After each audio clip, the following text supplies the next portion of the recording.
Conference by Presidents Charles Michel and Ursula von der Leyen, following the video call, I should say, with the other G7 leaders on the COVID-19 outbreak. After the intervention of both presidents, we'll take a couple of questions within the room, of course, but we know that a lot of news outlets are following this press conference directly and live, and so we'll take a couple of questions which I will get on my WhatsApp here, and so we'll do both, but I'll first give the floor to the European Council President. Thank you for your presence. Let me start by expressing our full support to all health workers who are working day and night to fight this crisis. And let's be clear, we know that this crisis will be difficult, we know that it will take time, and we know that it will be very essential to be united. We had the occasion today to have a phone conference with the G7 countries under the leadership of the United States. It was the occasion to express a strong political will to address this crisis together, to coordinate, to cooperate in different fields. For us, the priority is the health of our citizens. And that's why we have last week encouraged the member states to work together in order to take some measures in order to contain the spread of the virus. This is the first priority. How is it possible to take concrete measures in order to contain the spread of the virus? The last days, with the Commission, with the member states, we have worked very hard in order to make some concrete proposals in order to develop a more European approach in order to make more progress in the next days, in the next weeks.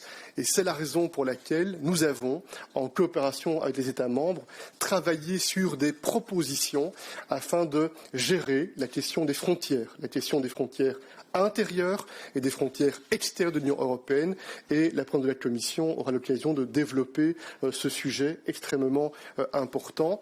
La philosophie à laquelle nous adhérons vise à la fois à réduire les mouvements qui ne sont pas des mouvements nécessaires et dans le même temps à garantir la circulation des marchandises, des biens, afin de veiller à ce que l'on puisse garantir autant qu'il est possible l'intégrité du marché intérieur, garantir les approvisionnements qui sont nécessaires. C'est un premier point de priorité, contenir la contamination autant qu'il est possible pour faire en sorte que nos systèmes de santé sur le plan des différents États membres aient la capacité de se préparer à ce qui nous attend dans les jours et dans les semaines qui viennent.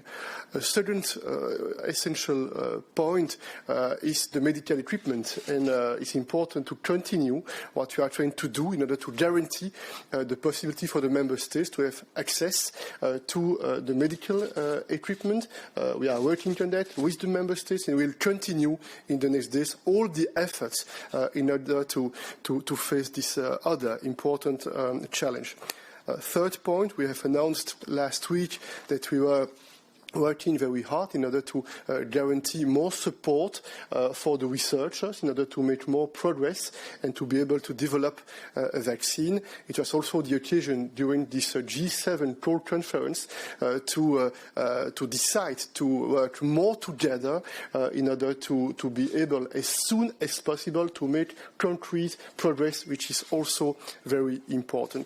Et enfin, un quatrième point tout à fait essentiel que je souhaiterais mentionner aujourd'hui, c'est la mobilisation afin de réduire les impacts économiques autant qu'il est possible. Nous sommes totalement déterminés, la présidente de la Commission, le Conseil européen, les États membres, à faire tout ce qui sera nécessaire, tout ce qui sera indispensable afin de protéger les citoyens autant qu'il est possible, afin de défendre la position des entreprises, spécialement des petites et des moyennes entreprises, afin de faire en sorte que l'on puisse mobiliser des investissements afin de soutenir autant qu'il est possible l'activité économique et réduire autant qu'il est possible les dommages négatifs sur ce sujet.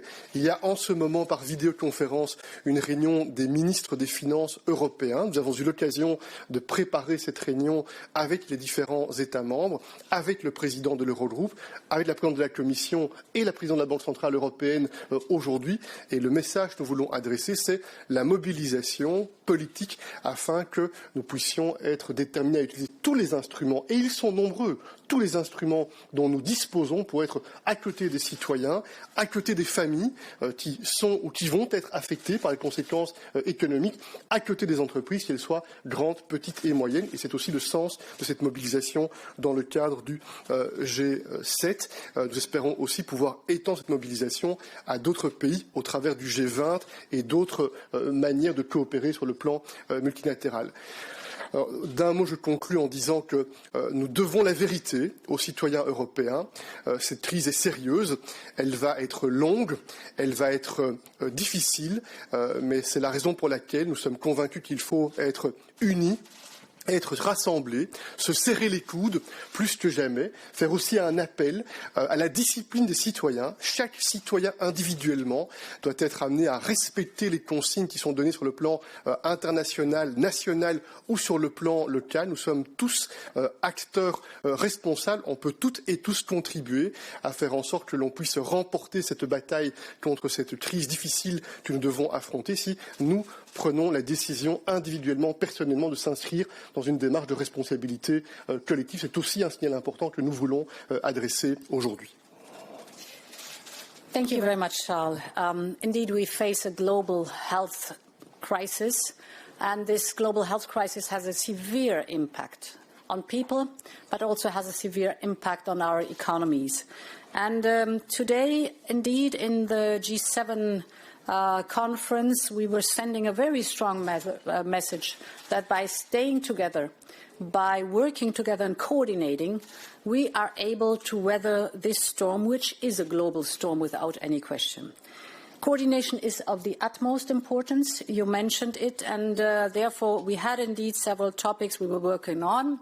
First of all, the fact that we will have to take measures to limit and to slow down the spread of the virus.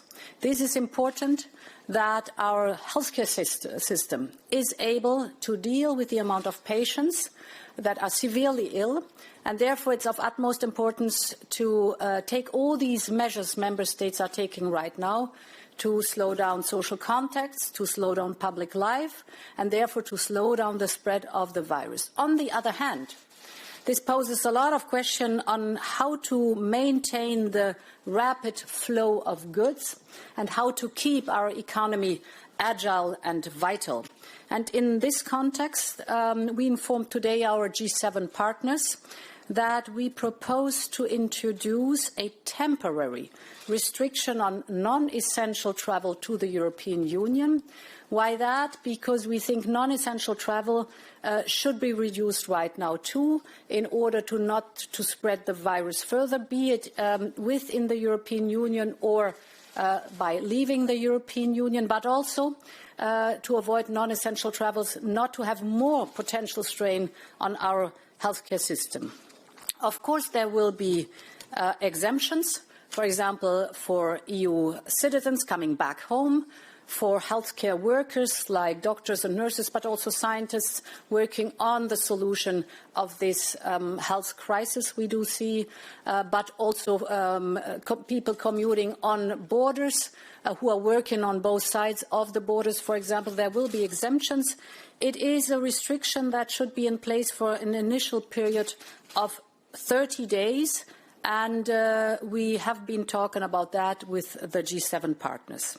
Second topic, we must coordinate the measures we take to avoid negative impacts on our people, our economies and our supply chains. This was a big topic and is a big topic between the member states.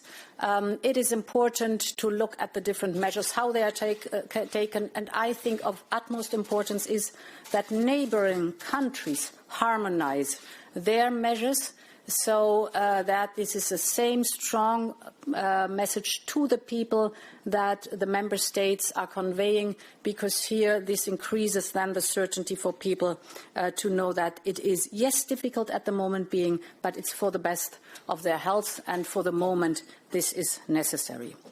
Third, we need to restore global economic confidence. And indeed, it is time to support our economies with determination. That is what we are doing with all the appropriate instruments we have. We support the sectors that need it. We support our companies. We support the small and medium enterprises. And above all, we support people. We support them in their jobs. We support them with their income losses. So right now the focus is on strengthening our economies and investing whatever is necessary to have the economy going on further. As I announced on Friday last week, the European Union has put in place an ambitious framework, and we will not hesitate to take further action as the situation evolves.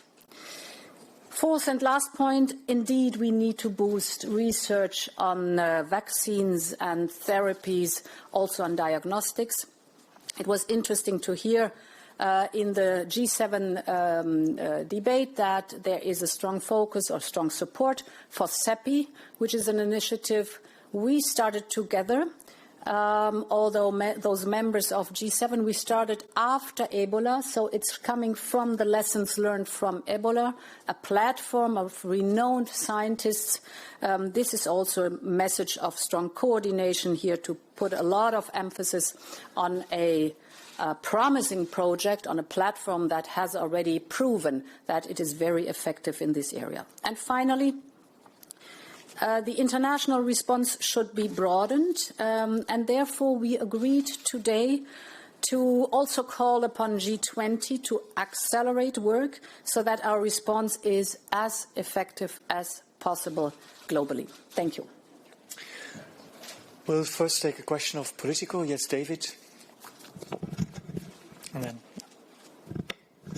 Thanks, Brian. David Herzenhorn with Politico. Presidents, we see today the guidelines from the Commission about internal border controls that are being imposed, concerns where you have to remind member states to allow EU citizens to travel home, that people who are sick should get health care, not be turned away at the border, that in fact goods and services must be able to cross. That has raised questions in some people's minds about whether the very core fundamentals, the four freedoms, the core purposes of the EU are in jeopardy because of this corona crisis. Are you concerned about the EU at that level of fundamentality? I understand that the member states, the governments in the member states do everything they can to protect their people.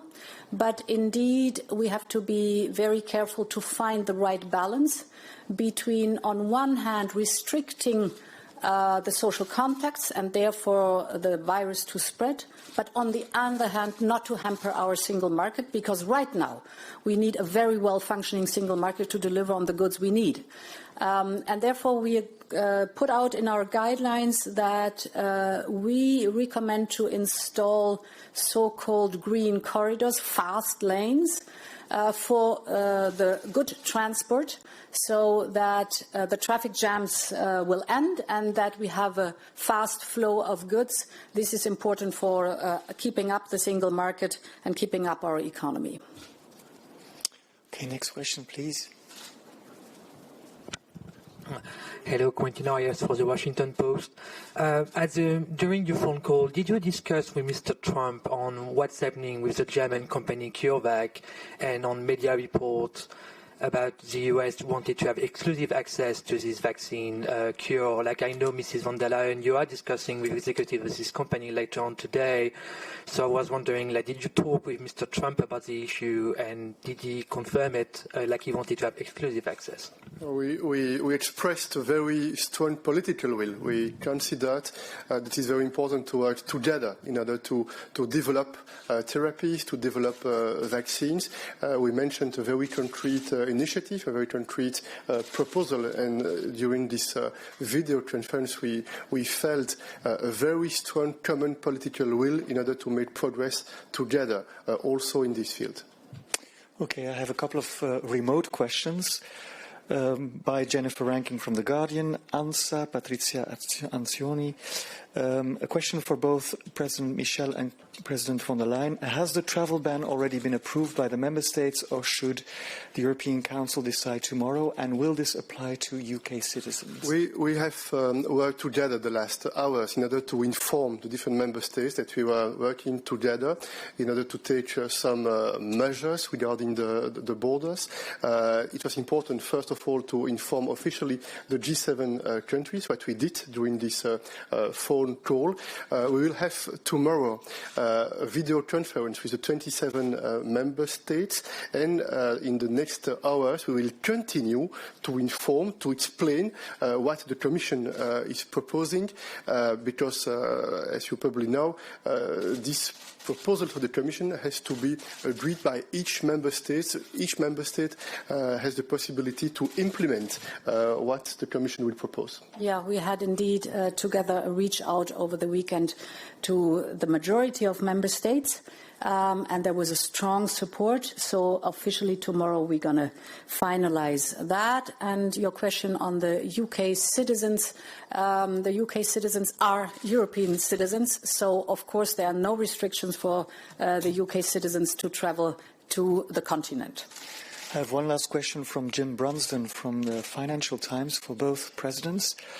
Are you confident that member states will sign off on the ban on non-essential travel into the European Union? Because it seems like a couple of countries like Romania, Baltic states, have been caught by surprise.